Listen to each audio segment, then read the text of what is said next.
Good. So first of all, we after the game, Chancellor Roberts and the team dedicated the game and the ball to Mitch, who's been with the team for a long time. He's been a real inspirational person for us, and of course I've only known him since I've been here, but he's been surely an important part of this team and through the years, and so. Just want to make sure that everybody realizes how important he is to us and how he was recognized by the team after the game, and we dedicated the game and the ball to him. And he got on the iPad and talked to us afterwards, and he's fighting, and we're praying for him, and we just all want to wish him well and let him know that how much we're behind him. But as far as the game goes. It was a real good team effort today. Thought we got good plays out all three units. Our special teams stopped the fake punt, gave us some good field position in the kicking game, field goals, and offensively we got a couple big plays, scored some points, and defensively the goal line stand was a big series for us, and turned the ball over, scored on defense. So it was overall a good solid effort. Certainly a lot of things we can still work on and do better. There's no question about that. We left some plays out on the field. You give Richmond a lot of credit. That's a good football team. They're very well coached. They got a lot of good players. Unfortunately for them, some of them didn't play today. They had about 4 or 5 of their best players. Were banged up, but that's a good football team. We saw how hard they fought all the way to the end, and give Coach Huseman a lot of credit for the job that he's done there. They're tough. They're a tough football team. So. Good to win, and hopefully we can still continue to improve each week with good solid practices and preparation. So big challenge this week going down to Orlando, but looking forward to it. On the right, front row, Coach. Yes. Coach, Andrew Jones, Starter 24/7. What do you like that you've seen from your interior defensive front the last couple of weeks? Progress that they've made in the last few weeks. Yeah, second half of the TCU game, was tough. We kind of got banged around a little bit there. We've done a better job of defeating blockers and holding the line of scrimmage, playing with better technique. Coach Diaco, Steve, Ty Nichols, those guys really done a good job with the front the last couple of weeks, and players have worked hard to improve it. It's really about fundamentals. I mean, there's no secret sauce. I mean, you got to line up and be able to defeat the blocks in front of you, and we did a much better job of that today. Extending into the season, do you think you really know that group really well now? Oh, I mean, you find out more every week. So, like I said, this is a big challenge for us this week. These guys, Richmond has a really good running game. The quarterback's a big part of the running game. He's about 50% of it in the backs. Today they used a kind of a new formation with their 2 backs and 3 receiver sets instead of the tight end that they had.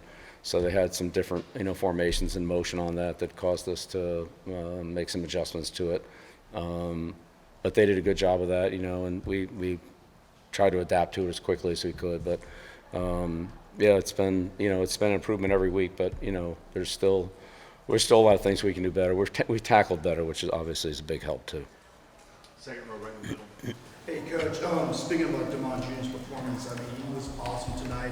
148 yards, the most by a freshman running back in 8 years. What do you have to say about his performance and also his maturity living up to the moment? He's earned it. He's earned it. Nobody gave him anything. I mean, he started at the bottom of the depth chart and just kind of worked his way up, and he's had some opportunities and has done pretty well with them. But he's made some yards on his own, and that's the big thing. The plays are blocked for a certain amount of yards, whatever they are, 5 yards, 6 yards, 2 yards. And then what can a back get on his own after the first contact or after he can make that first guy miss? And short yardage play was really a good run. We didn't really block it that well. There were 2 unblocked guys in or near the hole, and he made a miss and turned into a long run. So he's doing a good job with the ball in his hands, and we got him on that screen pass. That was a big play too to set up a score. So he's done a good job in running and catching. Front row on the right here. Hey, Bill, Noah Westcott, Target 24/7. Out of Jordan's ship, it feels like he can do just about everything on the field for you guys, and it seems like he's established himself as almost a security blanket for Gio. What have you seen out of him? Would you agree with that? And what have you seen out of him sort of these first couple of games, but then just today specifically. Yeah, Jordan's done a really good job for us in all areas. First of all, he's smart. He can play all positions. He plays the F, the Y, the X, the Z. He's an excellent blocker. He's tough. He can match up on the DBs with his length and his toughness. So in some of the perimeter plays where we get the ball outside, he does a nice job blocking, and he has been a good route runner on a lot of different things, crossing patterns, in cuts, possession patterns, and he's done a good job with the ball in his hands after the catch. So excellent red area receiver. We try to keep him out there as much as we can. Far right. Bill, Rob Baxley, Fayetteville Observer. Have you seen enough from the guys the last 2 weeks, offensively, defensively, to where you think they'll have more confidence returning to Power 4 competition since the TCU game? Well, yeah, I hope so. I mean, we'll see. We'll see next week, but we'll just go through the preparations for Central, and it's another good football team. I know Scott does a good job down there, but we'll have to, gear up for what they do, and they've got a lot of skilled athletes. They get the ball in space a lot, and defensively they got some explosive guys we're gonna have to handle. So, we'll find out. Second row in the middle. Yeah, Brian Murphy, WRL. How do you evaluate against competition that you played the last 2 weeks and then try to scale that up for a game against like a Central Florida or TCU? How do you? Yeah, well, I mean, again, Charlotte and Richmond have a lot of good football players. I mean, those are, those are good programs, and especially Richmond. I mean, they've, been at the top of their division, the last several years, and played for championships and all that. So, but look, we just keep working on doing what we can do to work to get better, and I feel like we've made some improvement. But yeah, we'll see what happens next week when we play somebody else. I don't know. Right next to the coach. Shelby Swanson with the News and Observer. Coach, just how would you evaluate Gino Lopez and his performance through 3 games, things that you think he's done well so far, and maybe some areas for improvement? Yeah, well, again, I think we're getting more comfortable with him. He's getting more comfortable with us. There are things that, he obviously does really well, and, we want to try to feature those. There's some other things that, we need more work on, and some timing and things like that. But, he's done a good job protecting the ball. He's done a good job making decisions in critical situations for us, and so that's allowed us a chance to win. So, we had a turnover at the end of the game today, but really prior to that, another turnover-free game from the offense, and that goes a long way to winning. Second row far left. Adam Smith in South Carolina. Bill, you had the second half shutout last week at Charlotte. This week, the goal line stand, Bayer with the scoop and score on the fumble return. Would you say that this defense is maybe showing an ability to focus and lock in more throughout the course of a game? Like, what have you seen from you guys defensively to allow you to have some of these second halves where you play pretty well defensively? Yeah, well, I think it starts in practice, Adam. When you make fewer mistakes in practice, the communication's better. There's more awareness and more alertness to those kind of plays. Then you play better. And so, Richmond had they tried to throw the double pass over in front of our bench. They kind of bobbled the ball, but we were on that. It's a double pass. They threw a couple shots down the field. Dawson made a tremendous catch on that ball down the sideline, but we covered the deep ball pretty well with these guys, and they're explosive. Team across the 50-yard line. They like to take a lot of deep shots, and so we held up on those. But again, it really comes from consistency in practice. If you practice consistently, then that'll show up in the games, and if you don't, then eventually it won't. So let's keep stressing those things in practice. Our communication's better. Playing with each other, starting to get a better feel and anticipation for the way we can play off each other and so forth, and hopefully it'll continue to improve with each week. That's our goal, is just keep getting better every week. Left front row coach. Yeah, Jeremiah Holloway with South Carolina. I wanted to go back to Demond. You talked about what he did tonight specifically. You also mentioned he was one that kind of worked his way up the depth chart and things like that. Observing him in practice and then obviously seeing it take shape in these last couple of games, what makes him, his style of running, so effective for you guys out there? Well, I mean, he's a strong one-cut runner. There's not a lot of dodging when he gets the ball. He just he hits a crease and can accelerate through it with some power. It's hard to bring down with an arm tackle, and he can step through some soft tackles. So that's his style, and if he can just continue to play to that, if we can create some creases for him. We saw it last week in Charlotte, and again today. I think that that's how he can be effective.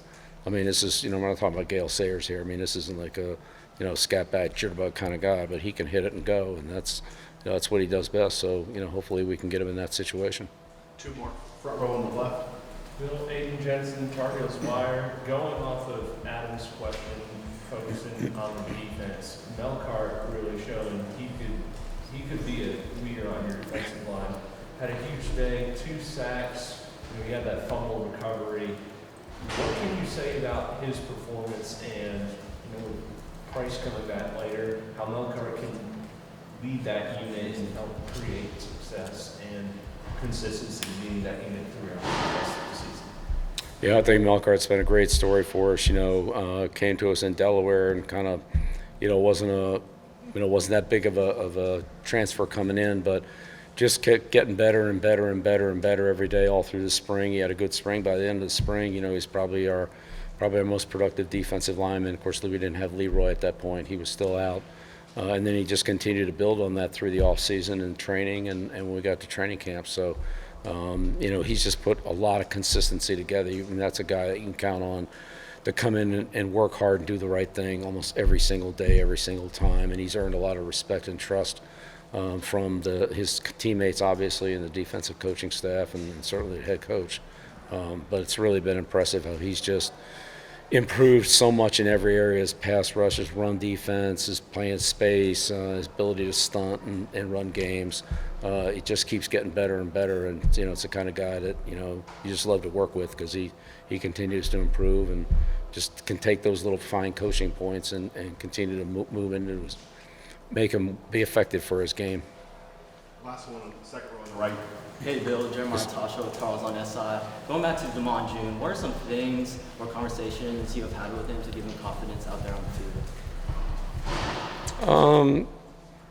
field? Look, the confidence comes from performance. We can talk confidence all we want, but until you go out there and do it and show that you can do it, it's just it's still not there until you can actually produce it. So. Everybody has confidence in him and try to encourage him and all that, but when you go out there and make those plays in training camp, in practice, and then in practice as we go through the season, get a few more reps, and really that's kind of how you work your way up. Is you get a few plays, you do pretty well with them, you take advantage of them, you get a few more, you get on special teams, you show you can do something there, and that just leads to other opportunities. And so I've had a lot of players like that. The Troy Browns, the Julian Edelmans, the Rex Burkheads, the guys like that they just keep doing stuff and it grows on you and you keep putting more on them and then they keep showing up and producing. So at this point, he's continued to make good progress. We can't let today go to his head. I mean, he's still got a long way to go, but he's got a great future. If he can keep doing the same things he's been doing to get to where he is, then he's got a chance to, grow and develop. If he stops where he is, I don't know where that, I don't know how far that's going to take him, but, so far he's been really persistent about that, and that's what we need. Thank you. Okay, great. Thank you.